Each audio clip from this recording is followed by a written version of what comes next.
What's going on, everyone? Welcome back to my channel. Before they get in contract, we've been talking about mistakes under contract, but we have never talked about 4 things that you should do before you even want to buy a home. So that is what we are talking about today. 4 things that you should do before you buy a home. Before we get started, my name is Deja Spearman. I am a Connecticut Realtor, and if you have any questions regarding buying, selling, investing, relocating, renting, feel free to reach out. I would love to help you. I'll put my best contact information on the screen in one of these corners because YouTube likes to trick me. But I'll put my best contact information on the screen, which is my phone number, my email, or feel free to reach out to me on any of my social medias, or you can comment below. I'd love to help you any way I can. So let's get started. The first thing you should do before you want to buy a home is establish a budget. Honestly, you can do that and or talk to a financial planner, either one. If you're good with money already and you already know how much you want to spend monthly, go ahead. If you're not so good with money, you want to see your numbers, I would talk to a financial planner. But 1000%, you need to budget regardless. Regardless if you're FHA, conventional, if you have down payment assistance, if you're a first-time home buyer program, you need to budget regardless because you will have closing costs. You have to pay for an inspector. Honestly, if you're going from an apartment to a home, you want to buy more furniture, just stuff like that, you definitely need to establish a budget. And honestly, what I recommend, instead of looking at the whole price, which is, let's say you want a $350,000 house, look at the monthly payments you want to spend.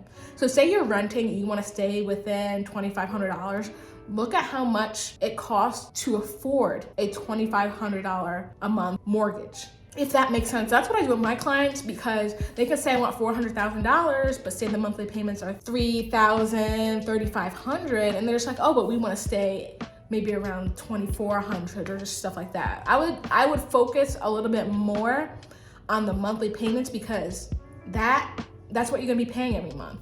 So you can tell me that you want like $3,000 a month, and then the lender would say, oh, that equals up to this price point.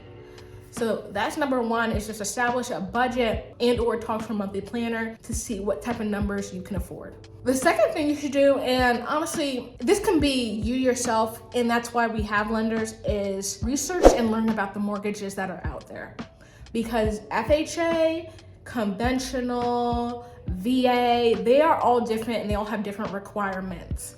So FHA, you need a credit score 80, conventional 620, but you have to put 10% down. FHA, you have to put 3.5% down, and VA is 0% down. But those are certain, circumstances that you need to learn. But that's why, I briefly go over that. Like, I always ask for the credit score and just X, Y, and Z if we want to work towards a certain point, because you could have 20% saved, but if you don't have the credit score, you might not be able to get the loan. Now, in some cases, I know FHA, you could find a lender that if you have maybe a 560, which is only 20 points below 580, or like maybe a 570, you can still have FHA, but you have to put 10% down. So there are some instances where the rules bend a little bit, but that's why 1 and 2 go hand in hand so well, because you have to, 1, establish your budget and see how much you have to put down, and 2, then you talk to a lender to see if you can actually obtain it with your not only debt to income, the budget, your down payment, stuff like that, but your credit score as well. So that is number 2. Understand the different type of mortgages and how it helps you. The third thing you should do, which might be a little backwards to some people, but I suggest getting a pre-approval. Because say you're looking to buy from a year from now, and say you're in that same financial situation that you were a year before. So say I'm just like, I want this type of house, this type of acreage, stuff like that. Let me get pre-approved to see what I can afford right now. So say you can only get pre-approved for, let's say, $375,000. Still a good amount, yes. But say that what the lifestyle and the house that you want is $500,000.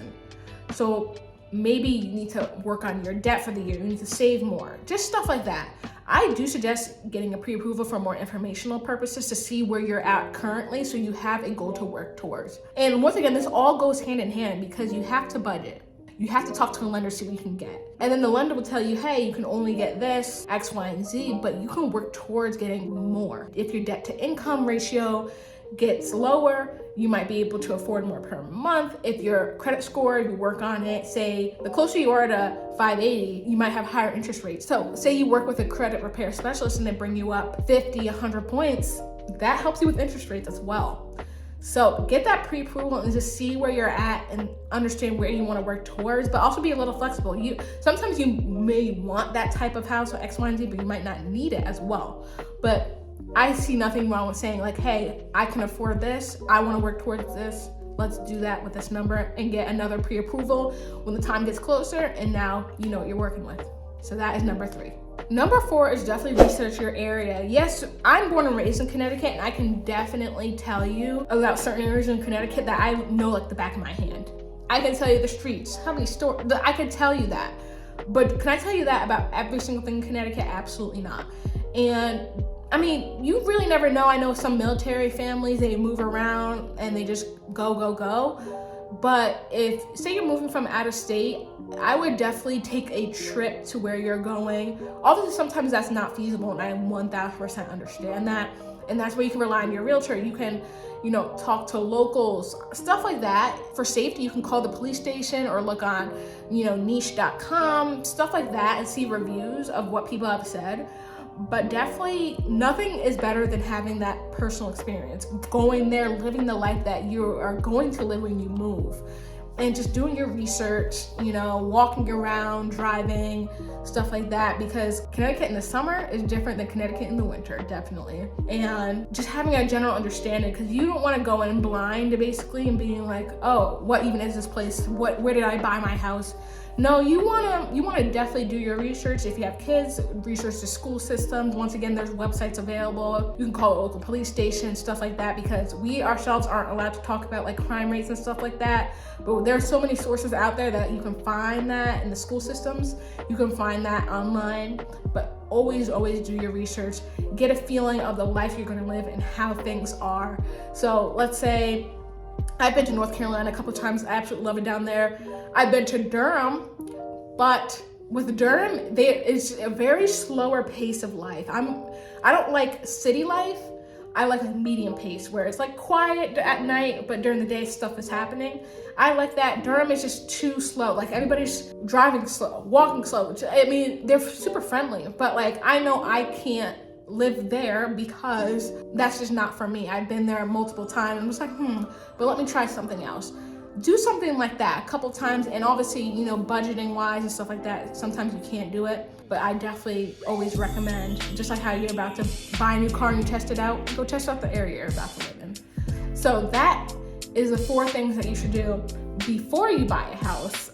This series is a little backwards because I'm like, okay, buy a house, under contract. No, do this before you buy. But either way, whichever way you saw these videos, I hope this helps you, and I hope you liked the video. And if you did, hit the like button below, hit subscribe so you're notified when I post. I hope you enjoyed it, and definitely reach out to me if you have any more questions on the buying process, the selling process, investing, renting, the whole 9 yards real estate wise.